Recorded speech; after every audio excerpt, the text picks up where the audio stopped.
Hey, honeybees, I hope you are doing well. I am picking up with chapter 7 in Clementine. And on this page, it looks like maybe Clementine is eating something she doesn't like. We're going to read and find out. Okay. I knew Friday was going to be a bad day right from the very beginning because there weren't clear parts in my eggs. I can't eat eggs if they don't have clear parts, I reminded my mother. Eat around them, she said. Just eat the yellow parts and the white parts. But I couldn't because the clear parts had touched the yellow parts and the white parts, so all I had was toast. Have you got all your stuff? My dad asked when I was leaving. Of course, I said, right in my backpack. But when I went to show him my homework, 3 sentences about the planet Saturn, which I had decorated with a picture of some squirrels I'd seen in the park, it wasn't there. Better go check the black hole, he said.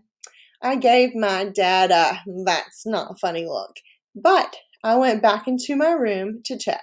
The black hole is what my dad calls the place under my bed. He says things mysteriously disappear there. I do not think fathers should be comedians. My homework paper was not under my bed, and the rest of the day got worse. On the bus, Margaret walked right past our usual seat and sat down next to Amanda Lee, even though all Amanda Lee can talk about is going to the mall, which is boring. Plus, anyone with a beautiful name as Amanda Lee probably made it up.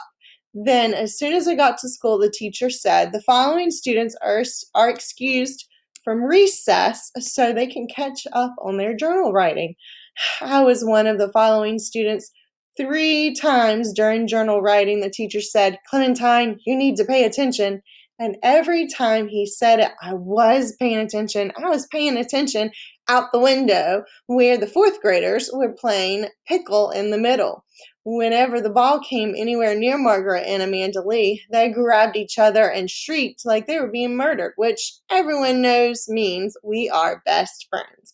When my teacher moved my seat away from the window, I was glad, and I wrote all over my journal page, "I don't care," so hard my pencil broke.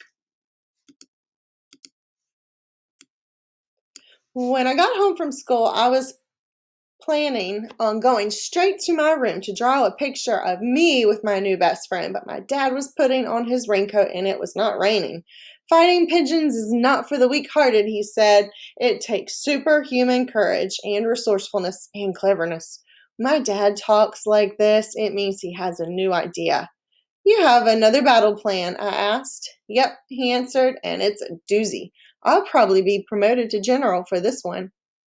You already are general, remember? Oh, right. I'm so modest I sometimes forget. Well, I bet I get the Medal of Honor, Dad. I might even be knighted for this one. Dad, I said, sometimes my dad needs help staying serious. So, what is the new battle plan? My dad looked around like he thought there might be spies sneaking up on us. Then he bent over and he whispered in my ear, "Psychological warfare." That sounded like a good one, so I followed him out and sat on the steps to watch. I could do that drawing later. First, my dad hosed off the sidewalk, then sprayed the pigeons until they flew away. All the time he was muttering things like, "Oh, they're crafty, all right." But I'm craftier, and it's a little known fact that pigeons were the 8th deadly plague to visit Egypt. Then he pulled a brown plastic owl from a bag. He got a ladder and climbed up and put the owl right on top of the lion's head over the lobby door. I asked him what that was for. The pigeons will take one look at the owl and then they'll head for the hills. Well, it might be another building. Pigeons are deathly afraid of owls. Yep, I will probably be knighted. It's plastic, I reminded him. But the pigeons don't know that. That's the brilliance of my plan. Going I didn't see what was so brilliant. I didn't see how a little plastic owl was going to frighten off a flock of pigeons who fought over who would get to sit on the head of a roaring lion. And while we stood there, Dad admiring his brilliant battle plan and me worrying about it, the pigeons came back. They settled on their regular perches all over the front of our building, except for a few who decided to sit on the owl's head. What my dad needed was something real. Polka Dotty would have scared them off. Dad put the ladder and his raincoat away and came over and sat beside me. You still miss her, don't you, sport? I nodded. I miss seeing her when I get home from school. I miss patting her where her fur was so soft under her neck. I miss hearing her purr when I fall asleep. I even miss the smell of her cat food. That's a lot of missing, my dad said. And she would have scared off those pigeons, wouldn't she? Absolutely. That was one terrifying cat.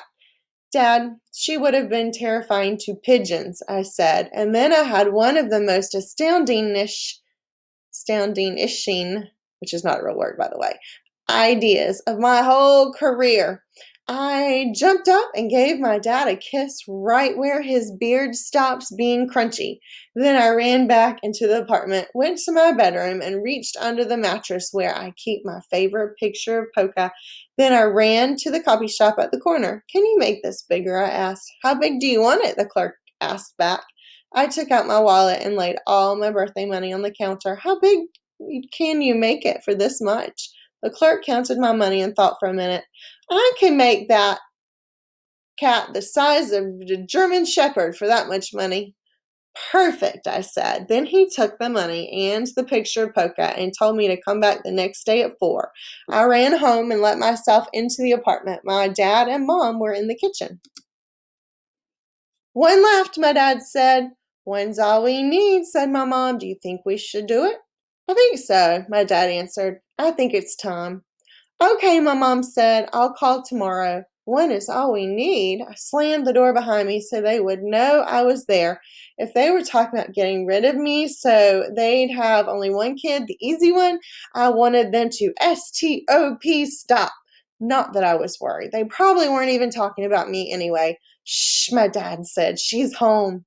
Okay, fine. I was worried. Wonderful. Well, thank you all for listening, and we will pick up on chapter 8 tomorrow night. Take care.